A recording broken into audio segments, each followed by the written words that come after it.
بیٹے شکر کا دامن کبھی نہ چھوڑنا، نماز کا دامن کبھی نہ چھوڑنا، صبر کا دامن کبھی نہ چھوڑنا، قرآن کا دامن کبھی نہ چھوڑنا، تم دنیا میں بھی کامیاب رہو گے، آخرت میں بھی کامیاب رہو گے۔ جوانوں، خدا کے لیے میاں یہ زندگی کا مقصد بنا لو، زندگی کا معمول بنا لو۔ جوانوں، اگر کسی کو نفع نہیں دے سکتے تو نہ دینا، کسی کو نقصان بھی نہ دینا، زندگی کا معمول بنا۔ خدا را زندگی میں دنیا میں کامیاب ہونے کا وظیفہ بتا رہا ہوں، اگر کسی کو نفع نہیں دے سکتے تو نہ دینا، کسی کو نقصان بھی نہ دینا، کسی کو ایک پل کی خوشی نہیں دے سکتے تو نہ دینا، خدا را کسی کو ساری زندگی کے لیے، عمر کے لیے دکھوں میں بھی نہ ڈالنا۔ جوانوں، خدا کے لیے اگر بوڑھے والدین کی چٹی داری کا حیا نہیں کر سکتے تو نہ کرنا، بوڑھے باپ کی عزت نہیں کر سکتے تو نہ کرنا، خدا را بوڑھے باپ کو بے عزت بھی نہ کرنا، بوڑھے باپ کو ذلیل بھی نہ کرنا۔ آج میری قوم کا بدبخت نوجوان کہتا ہے اپنے بڑے باپ کو، اے تو نے ہمارے لیے کیا کچھ اکٹھا کیا ہے؟ وہ خدا بخش مرا تھا، اپنی اولاد کے لیے مربع چھوڑ کے گیا ہے، زمینیں چھوڑ کے گیا ہے، جائیدادیں چھوڑ کے گیا ہے، پیسہ چھوڑ کے گیا ہے، دھن دولت چھوڑ کے گیا ہے، تو نے ہمارے لیے کیا کچھ اکٹھا کیا ہے؟ میں نے کہا وہ بدبخت اور نوجوان، تیرے بڑے باپ نے غربت میں اپنے منہ سے نوالا نکال کر تیرے منہ میں ڈالا، اپنی رگوں سے خون نکال کر تیری رگوں میں ڈالا، اوے اس نے غربت میں تجھے جوان کیا، تیری جوانی ہی تیرے باپ کے لیے سب سے بڑا خزانہ ہے۔ اگر تو عقل مند ہے، اگر تو حضرت انسان ہے تو سن، تیری جوانی ہی تیرے باپ کے لیے سب سے بڑا سرمایہ ہے۔ تو جب میری قوم کا نوجوان کہتا ہے اپنے بوڑھے والدین کو، اے تم نے ہمارے لیے کیا کچھ بنایا، کیا کچھ اکٹھا کیا، تو آگے بوڑھے والدین بھی رو کر کہتے ہیں، بیٹے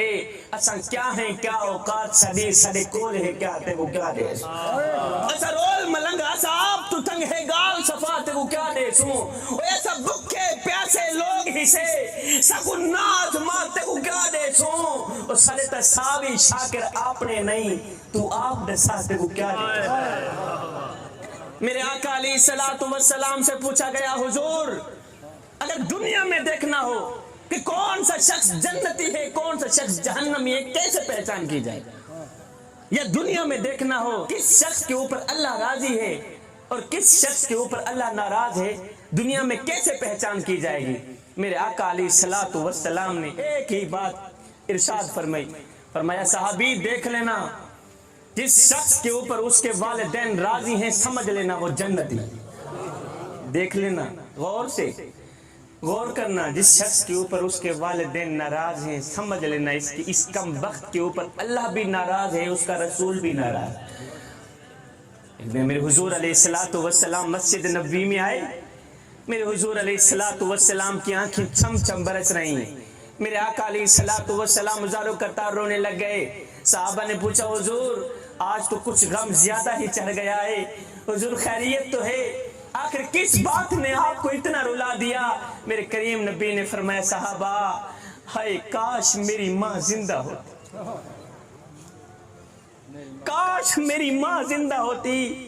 اور میں نماز میں اللہ کے حضور کھڑا ہوتا، میری ماں آواز دیتی ہے، بیٹے محمد،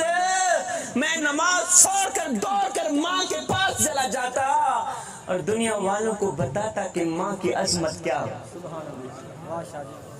خدا را بڑے والدین کی خدمت کریں۔ جوانوں، کسی کو نفع نہیں دے سکتے تو نہ دینا، کسی کو نقصان بھی نہ دینا۔ کسی غریب کی بیٹی سے شادی نہیں کر سکتے تو میاں نہ کرنا، خدا کے لیے کسی غریب کی بیٹی کے اوپر تہمت بھی نہ لگائے۔ ہمارے معاشرے میں ایک گندا سا رواج بن گیا ہے، گندا سا روگ بن گیا ہے کہ غریب کی بیٹی کو جہیز نہ ہونے کی وجہ سے کوئی قبول ہی نہیں کرتا۔ آج جہیز نہ ہونے کی وجہ سے بیٹیاں گھروں میں بیٹھی بوڑھی ہو رہی ہیں۔ کل تک جس عورت کی قیمت اشرفیوں سے لگتی تھی آج اس کی قیمت جہیز سے لگتی ہے۔ ہائے زمانہ بدل گیا مگر انسان نہیں بدلا۔ جوانوں، جب تم اپنی بہن کی شادی کرتے ہو، جب تم اپنی بیٹی کی شادی کرتے ہو، نادانو اپنی بیٹی کو خالی ہاتھ رخصت کیوں کر دیتے ہو؟ بیٹی کو کچھ دے کر رخصت کیوں نہیں کرتے؟ او بھائیو، جس بیٹی نے 20 سال تمہاری خدمت کی، 18 سال تمہاری خدمت کی، آج جب رخصتی کا وقت آیا